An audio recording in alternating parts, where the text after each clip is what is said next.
Salam alaikum Amin Enj. Wa alaykum salam wa rahmatullah. Vous avez parlé dans votre intervention Dieu en islam de la personnalité du musulman, en insistant sur des valeurs de liberté, de justice, d'égalité. Dans quelle mesure ces qualités peuvent construire le musulman?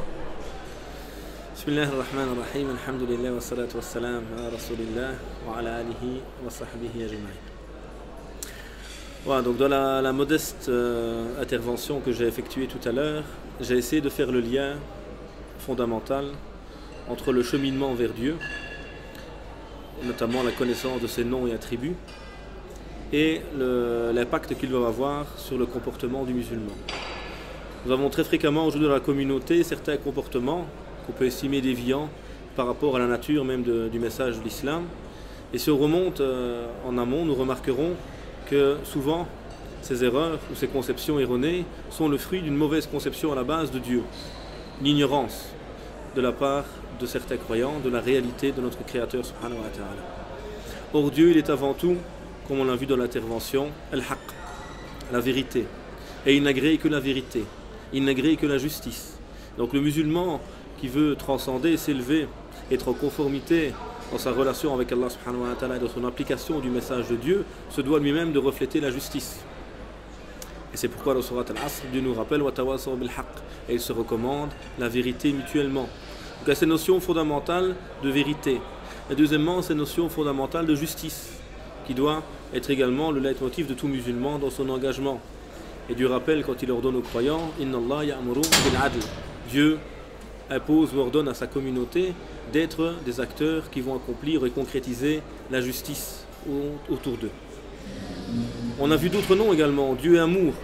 Et il faut rappeler dans cette communauté que la relation finalement qui doit nous relier à notre Créateur subhanahu wa ta'ala, c'est avant tout une relation d'amour, de proximité, d'intimité, que si cet amour n'anime pas malheureusement nos cœurs, on ne peut le refléter finalement dans la société. Et très souvent cette vision un peu caricaturale d'un islam où on insiste beaucoup sur le châtiment, sur la crainte ou sur l'apparence, est le fruit justement de ce manque d'amour qui se traduit par des comportements très superficielle dans notre cheminement, ou alors l'obligation d'insister finalement sur la crainte à chaque instant pour essayer de ramener les gens vers Dieu, alors que le moteur premier devrait être l'amour plutôt que la crainte.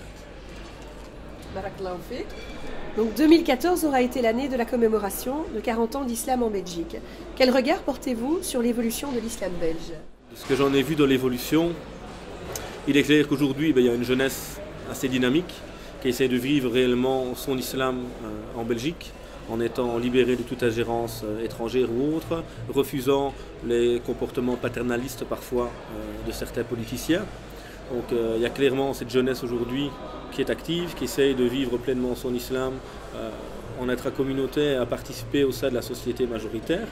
Ça c'est assez positif à ce niveau-là. Maintenant, il manque encore, je pense, beaucoup de maturité au sein de la communauté, notamment d'esprit critique, d'oser critiquer d'autres musulmans sans que cela nuise à notre fraternité, car c'est une fraternité d'exigence et pas de complaisance qui devrait exister dans notre religion, symbolisé par le hadith du prophète alayhi salatu wassalam, lorsqu'il dit unsur akhaka zaliman aw mazluman, soutiens ton frère qu'il soit juste ou injuste.